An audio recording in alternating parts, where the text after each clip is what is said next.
Assalamualaikum warahmatullahi wabarakatuh. Halo semuanya, perkenalkan saya Naila Apriliandita dari Fakultas Ekonomi dan Bisnis Program Studi Manajemen dari kelas Manajemen 25A. Di video ini saya akan menjelaskan tentang munakahat. Munakahat merupakan salah satu cabang penting dalam fikih Islam. Pembahasan ini sangat relevan dengan kehidupan sehari-hari karena mengatur hubungan antara laki-laki dan perempuan secara sah menurut syariat. Nikah secara bahasa berarti menghimpun atau menyatukan, sedangkan secara istilah, nikah adalah akad yang menghalalkan hubungan antara laki-laki dan perempuan sebagai suami istri sesuai dengan ketentuan syariat Islam. Dengan adanya akad nikah, hubungan yang sebelumnya dilarang menjadi halal dan bernilai ibadah. Hukum nikah dalam Islam tidak selalu sama bagi setiap orang.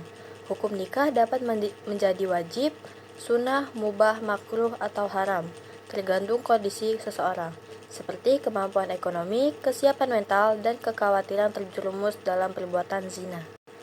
Menikah dianjurkan dalam Islam karena memiliki banyak manfaat, diantaranya menjaga kehormatan diri, menghindarkan dari perbuatan zina, menyempurnakan separuh agama.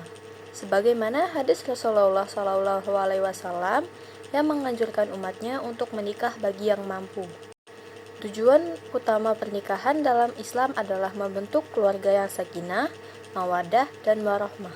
Selain itu, pernikahan juga bertujuan untuk melanjutkan keturunan dan membangun masyarakat yang bermoral. Marriage is the foundation of a healthy society. Adapun hikmah dari pernikahan yaitu terciptanya ketenangan jiwa, timbulnya rasa kasih dan sayang, terlatihnya tanggung jawab. Pernikahan juga menjadi sarana pembelajaran hidup bersama dalam kebaikan.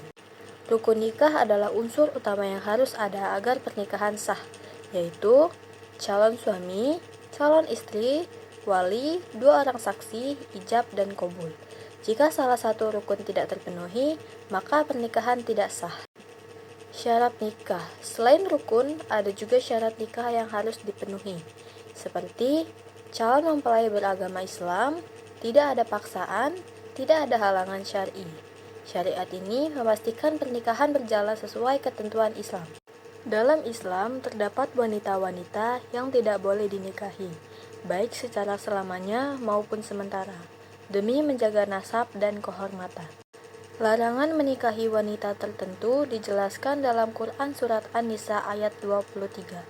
Ayat ini menyebutkan secara rinci perempuan-perempuan yang haram dinikahi karena hubungan nasab, persusuan, dan pernikahan.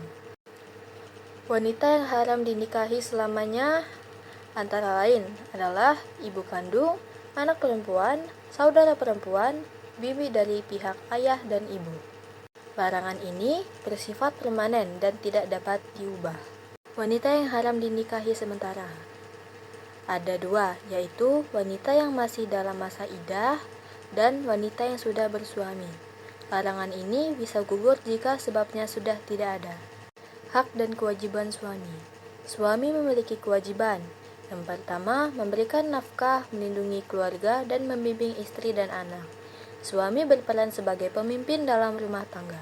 Hak dan kewajiban istri. Istri memiliki kewajiban taat kepada suami dalam kebaikan, menjaga kehormatan diri dan keluarga, mengatur urusan rumah tangga. Hubungan suami istri harus dilandasi saling menghormati. Hak bersama suami istri. Hak bersama suami istri meliputi hidup rukun dan harmonis, saling menasehati, mendidik anak bersama. Marriage is a partnership, not domination. Putusnya ikatan pernikahan.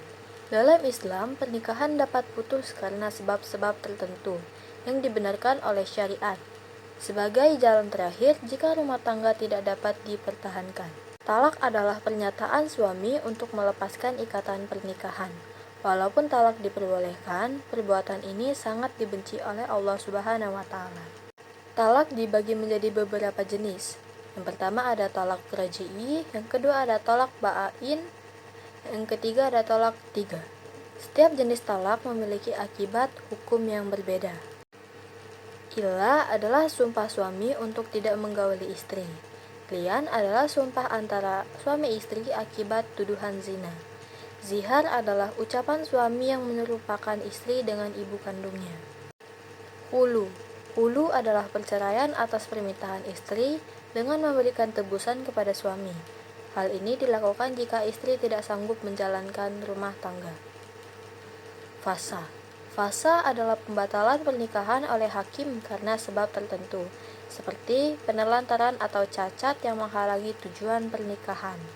Hikmah perceraian. Perceraian dibolehkan sebagai solusi terakhir agar tidak terjadi kemudaratan yang lebih besar dalam rumah tangga.